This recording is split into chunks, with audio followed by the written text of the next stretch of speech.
عمدہ اور نفیس ہوتا ہے۔ اس کی ہنسی فضا میں کسی سر کی طرح کھنک گئی۔ تمہارے ذوق کی جتنی بھی داد دی جائے کم ہے، موہن نے کہا۔ تم نے اس کی آرائش و زیبائش میں کوئی کسر نہیں اٹھا رکھی، لیکن تم ایشور کی بھی داد دو نا کہ اس نے مجھے کیا بنایا۔ کلدیپ کور نے کہا، کیا میں کسی داد اور تعریف کے قابل نہیں؟ ایشور کی داد تمہیں دینا زیادہ مناسب ہے۔ پھر اس نے موضوع بدلا۔ مجھے بتاؤ کن الماریوں کے تختے لگانے ہیں؟ کیا بات کرتے ہو موہن؟ وہ ایک کہا لگا کر بڑے زور سے ہنسی اور اس کے قریب آ گئی۔ تم اچھی طرح جانتے ہو اور میں بھی کہ ایسی الماریوں کے یہاں کوئی وجود نہیں ہے۔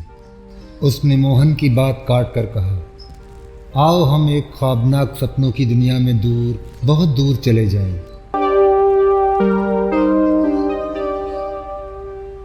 موہن کی آنکھ کھلی تو وہ ایک احساس جرم کا شکار تھا۔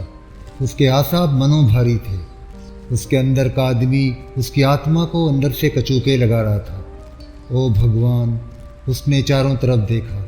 بیدار ہوتے ہی اسے جو خیال آیا تھا وہ یہ تھا کہ وہ اپنے گھر میں شوبھا کے ساتھ ہے۔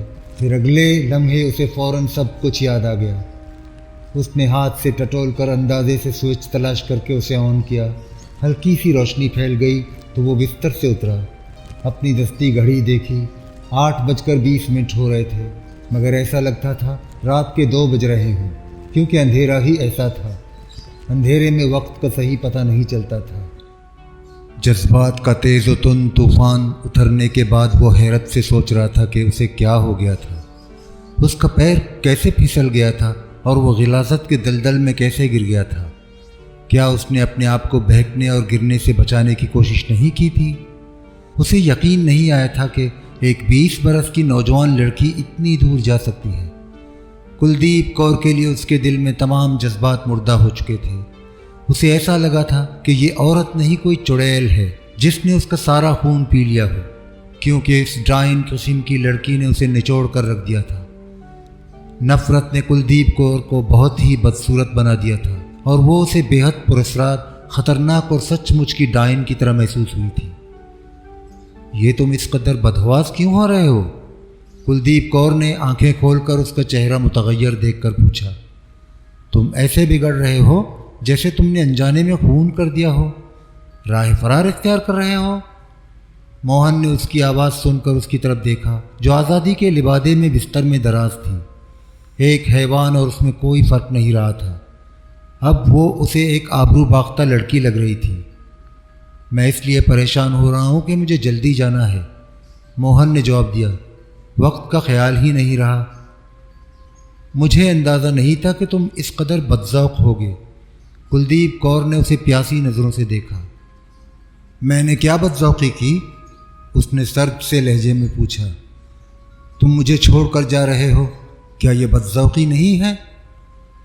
مجھے اس لیے جلدی ہو رہی ہے کہ اپنی بیوی کے پاس جانا ہے، اس نے جواب دیا۔ اس لیے بھی کہ وہ میرا انتظار کر رہی ہوگی۔ بیویاں ہوتی ہی انتظار کرنے کے لیے ہیں، کلدیپ کور نے معنی خیز لہجے میں کہا۔ دراصل اس کی بڑی بہن کے ہاں شادی کی 10ویں سالگرہ ہے، اس نے کہا۔ وہاں میرا انتظار ہو رہا ہوگا۔ جانے من، تم نے مجھ پر جانے کیا جادو کر دیا ہے، وہ لگاوٹ سے بولی۔ کیا ایسا نہیں ہو سکتا کہ تم کوئی معقول بہانہ کر کے رات رک جاؤ؟ یہ میری التجا ہے۔ تم میری بیوی کو نہیں جانتی ہو، وہ بہت تیز ہے، کوئی بہانہ چل نہیں سکتا، لہذا مجھے جانے دو، میں اب بالکل بھی نہیں رک سکتا۔ اگر ایسی بات ہے تو جاؤ، کلدیپ کور نے اکتاہٹ سے کہا۔ مجھے نہیں معلوم تھا کہ تم رن مرید قسم کے شوہر ہو۔ موہن جلدی سے دروازے کی طرف سراسیمگی سے بڑھا کہ کہیں یہ ناگن اسے ڈس نہ لے۔ موہن، کلدیپ کور نے قدر تلخی سے کہا، اتنی بے رخی سے جا رہے ہو؟ موہن جان گیا تھا کہ وہ کسی بہانے ڈس لینا چاہتی ہے۔ مجھے بہت افسوس ہے کہ میں بہک گیا تھا، موہن نے خجالت سے کہا۔ اس تنہائی میں ہم دونوں پاگل ہو گئے تھے۔ کلدیپ کور بستر سے نکل کر اس کے پاس آئی۔ اس کا ارادہ متزلزل ہونے لگا۔ وہ اس کی آنکھوں میں جھانکتی ہوئی بولی، بعد میں اس بات پر پچھتاوے کا احساس نہ کرو، افسوس نہ کرو، بھول تو انسان سے ہوتی ہی ہے، کبھی بھی موقع ملے تو ہاتھ سے جانے نہ دو، پورا فائدہ اٹھاؤ۔ اس لیے شادی شدہ مردوں کو ایسے مواقع کم نصیب ہوتے ہیں، اس پر بھولے سے بھی نہ پچھتانا۔ مجھے جانا ہے، وہ سپاٹ اور جذبات سے آری لہجے میں بولا، میں کسی قیمت پر رک نہیں سکتا۔ باہر گھپ اندھیرا ہے۔ کلدیپ کور نے کھڑکی کا پردہ ہٹا کر جھانکا اور پھر پردہ چھوڑ کر بولی، کیا اپنی گاڑی تلاش کر لو گے؟ کر ہی لوں گا، موہن نے گہری سانس لے کر جواب دیا۔ جانا ٹھہرا ہے تو کرنا ہی پڑے گا۔ ٹھہرو۔ کلدیپ کور نے سرہانے والی میز کی دراز سے ایک طاقتور ٹارچ نکال کر اس کی طرف بڑھا دی۔ اسے لے جاؤ، تمہیں اس کی ضرورت ہوگی۔ ویسے محبت کرنے میں تمہارا جواب نہیں۔ تمہارے محبت بھرے لہجے میرے کان میں شہد ٹپکاتے رہے۔ تم ایک شاعر مزاج اور باذوق آدمی ہو۔ موہن نے اس کے مکالموں کو نظر انداز کر دیا اور اس کے ہاتھ سے ٹارچ لے لی۔ پھر وہ ٹارچ کو مضبوطی سے تھام کر کیبن سے باہر آیا۔ پھر وہ تیزی سے اس پگڈنڈی کی طرف لپکا جو جھنڈ اور درختوں کے درمیان سے بل کھاتی جا رہی تھی۔ ٹارچ کی تیز روشنی اس کی رہنمائی کر رہی تھی۔ وہ تیز قدم اٹھاتا جا رہا تھا۔ اس نے ابھی آدھا فاصلہ طے کیا تھا کہ ایک دم سے ٹھٹک کر رک گیا۔ اس کی ناک میں ایک خاص قسم کی بو گھس آئی تھی، شاید کسی جانور کی لاش سڑ رہی ہے۔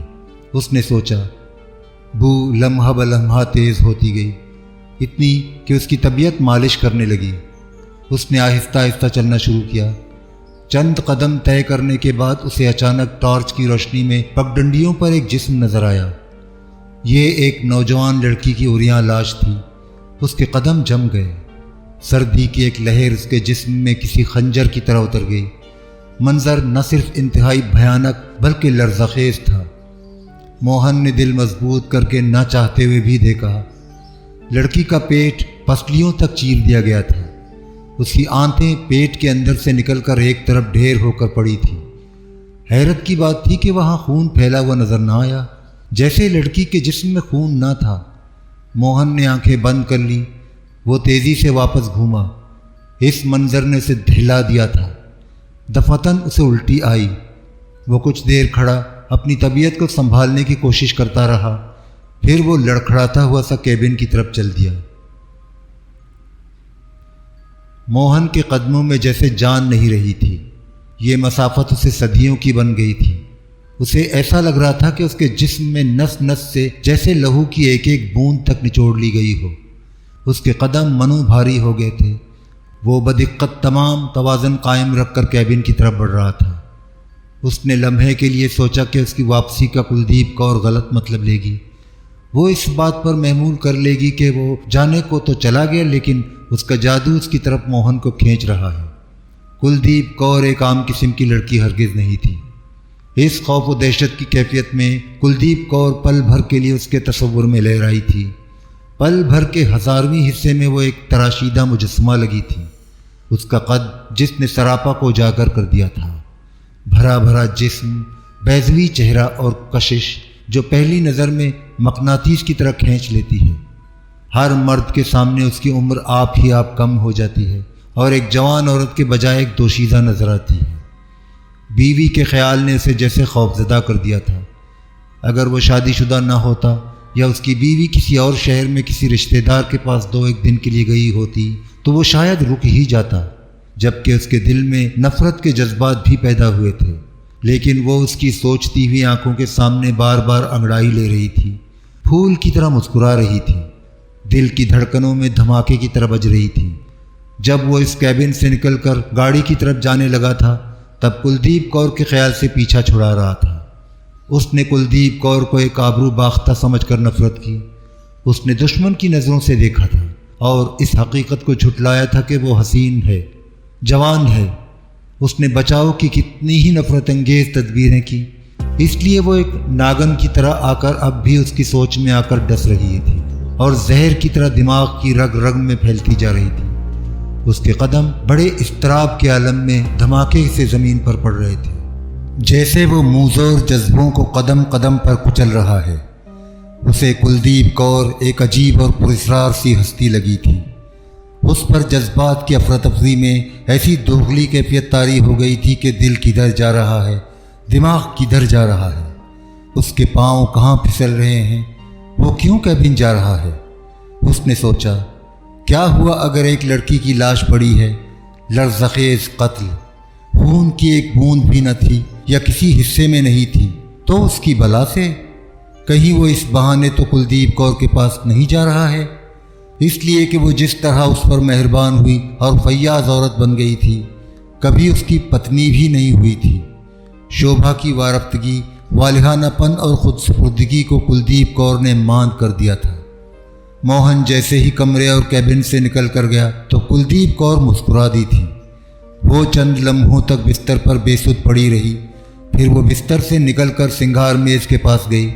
اس نے آئینے میں اپنا چہرہ اور سراپا تنقیدی نظروں سے دیکھا اور خود کلامی کرنے لگی۔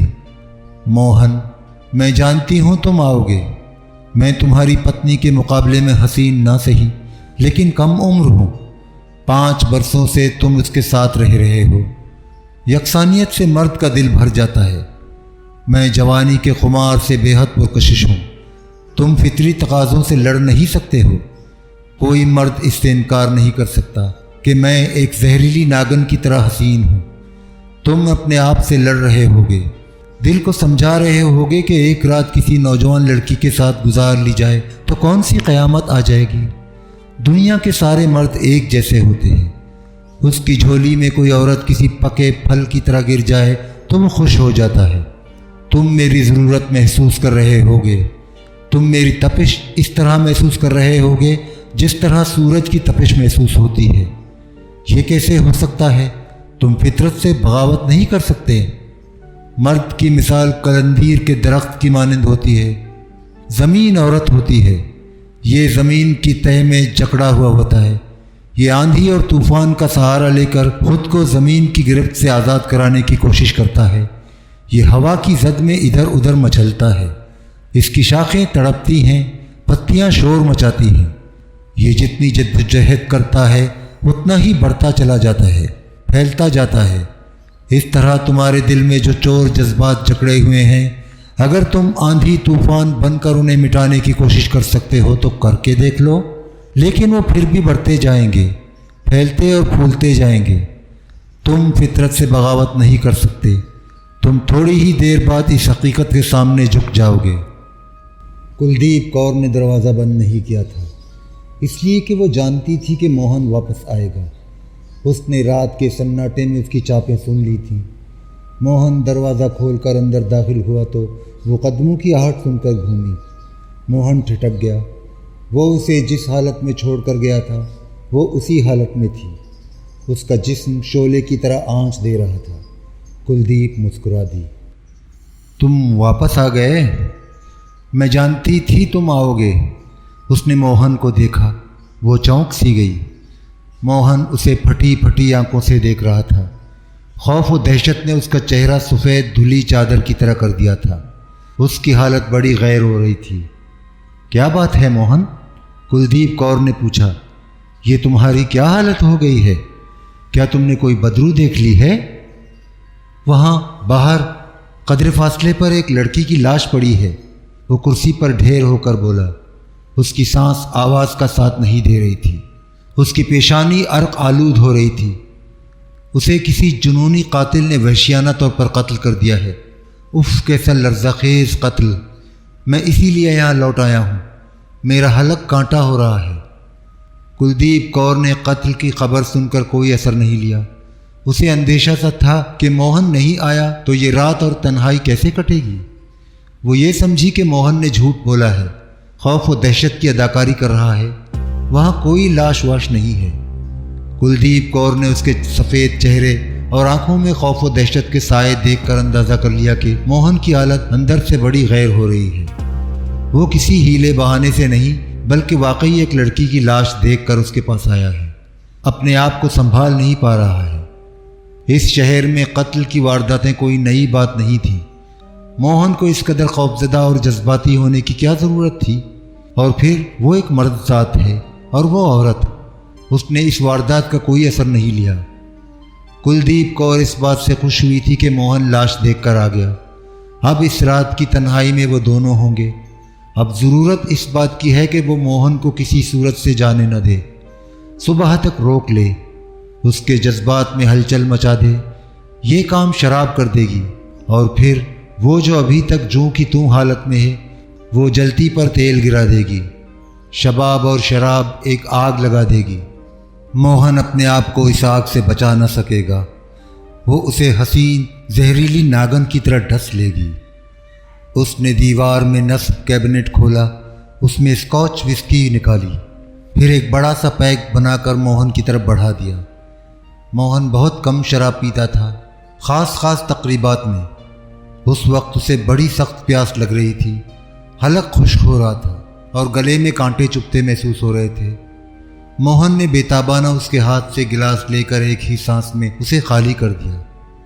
موہن، کلدیپ کور اس کے سامنے کرسی کھینچ کر بیٹھ گئی تاکہ وہ موہن کی نظروں کے سامنے رہے۔ شراب اور شباب اس کا ذہن بحال کر دے اور وہ اس کی طرف پوری طرح متوجہ ہو جائے۔ پھر وہ کہنے لگی، باہر ایک مردہ لڑکی پڑی ہے، مگر اس کا تعلق مجھ سے ہے اور نہ تم سے، جو تم اس طرح پریشان اور دہشت زدہ ہو رہے ہو، جیسے تم نے اسے کسی وجہ سے قتل کر دیا ہو۔ مجھے ایک گلاس اور دے دو۔ موہن نے اس کی طرف خالی گلاس بڑھاتے ہوئے کہا تو اسے اپنی آواز بڑی کھوکھلی سی محسوس ہوئی۔ کلدیپ کور بہت خوش ہو گئی، پھر اس نے جلدی سے گلاس بھرا اور اس کی طرف بڑھ کر کرسی اور قریب کر کے بیٹھ گئی۔ تم اس قتل کی ذرا برابر بھی پرواہ مت کرو، کلدیپ کور نے کہا۔ اس شہر میں روزانہ قتل معمول ہے، تم اتنا سر کیوں لے رہے ہو؟ اف بھگوان! موہن نے گلاس خالی کر کے اس کی طرف لوٹانے کے بعد اپنا سر دونوں ہاتھوں سے تھام لیا۔ کیسا لرزہ خیز قتل تھا! لڑکی کی لاش کیسی بھیانک تھی! شہر میں گزشتہ دنوں جو نوجوان لڑکیوں کی بہیمانہ قتل کی وارداتیں ہوئی ہیں، یہ بھی اس کی کڑی معلوم ہوتی ہے۔ یہ کوئی جنونی قاتل معلوم ہوتا ہے، اذیت پسند جو پراسرار قتل کی وارداتیں کر رہا ہے۔ تمہارا ذہن معاف ہو رہا ہے تو رات رک جاؤ، میں پوری کوشش کروں گی کہ تم نارمل اور سابقہ حالت میں آ جاؤ۔ نہیں، موہن نے اس کے چہرے اور سراپا پر نظر بھر کے ڈالی۔ اسے لگا جیسے یہ بھی ایک ایسی لاش ہے جس میں سے تعفن اٹھ رہا ہو۔ یہاں رکنا ایسا ہی تھا جیسے ایک لاش کے ساتھ رات بسر کرنا۔ اس کے جذبات سرد رہے۔ میری بیوی انتظار کر رہی ہوگی، تو جاؤ۔ وہ اندر ہی اندر تپ کر بولی، میں تمہیں روک تو نہیں رہی ہوں جانے سے، میں نے تو تمہیں نہیں بلایا۔ میں اپنی گاڑی تک نہیں جا سکتا۔ موہن کا لہجہ ابھی بھی خوف سے بھرا ہوا تھا، کیونکہ راستے میں اس لڑکی کی لاش پڑی ہوئی ہے۔ پھر ایسا کرو کہ ساحل کی طرف سے چلے جاؤ، کلدیپ کور بولی، لیکن یہ راستہ کچھ لمبا ہے، تمہیں گھوم پھر کے جانا ہوگا، کچھ وقت لگے گا۔ لیکن میں اس راستے سے ناواقف ہوں، اور پھر رات ہے، موہن نے کہا، اور پھر میں یہاں پہلی بار آیا ہوں، اس لیے جا نہیں سکتا۔ فکر مند اور پریشان نہ ہو، کلدیپ کور نے اسے دلاسا دیا، میں تمہیں اس طرف سے لے چلوں گی، پھر زیادہ دیر نہیں لگے گی۔ موہن نے اپنی گھڑی دیکھی اور ایک دم سے چونک پڑا، کیونکہ 9 بجنے میں 10 منٹ باقی تھے۔ تیزی سے بہت وقت گزر گیا تھا۔ بہت دیر ہو گئی ہے، موہن نے پریشانی کے عالم میں کہا، اب میں وقت پر پارٹی میں نہیں پہنچ سکتا، بیوی بھی انتظار میں سوکھ رہی ہوگی۔ تم اپنی بیوی سے بہت ڈرتے ہو، کلدیپ کور ہنس کر بولی۔ ایسا کرو کہ اپنی پتنی کو فون کر کے بتاؤ کہ میری گاڑی خراب ہو گئی ہے، معلوم نہیں اسے ٹھیک ہونے میں کتنی دیر لگے گی، پھر تم اپنے گھر چلے جانا، پھر تمہاری بات رہ جائے گی۔ موہن نے اپنی سالی کے ہاں فون کیا۔ چند لمحوں تک مسلسل گھنٹی بجتی رہی۔ وہ ریسیور رکھنے والا تھا کہ ایک مردانہ بھاری آواز گونجی۔ کون ہے؟ میں موہن بول رہا ہوں، موہن نے جواب دیا۔ یہ رنجنا کا پتی تھا۔ موہن کی حالت وسکی کے پیک پینے کے بعد سنبھل گئی تھی۔ او کون؟ مسٹر موہن؟ اس کی آواز سے صاف ظاہر تھا کہ وہ نشے کی حالت میں ہے۔ کیا بات ہے؟ خیریت تو ہے؟ تم ابھی تک نہیں پہنچے؟ ہم سب تمہارا انتظار کر رہے ہیں۔ تم نے فون کیوں کیا؟ کب تک پہنچ رہے ہو؟ میری گاڑی اچانک خراب ہو گئی ہے اور میں اسے گیراج لے کر پہنچا ہوں، اس نے جواب دیا۔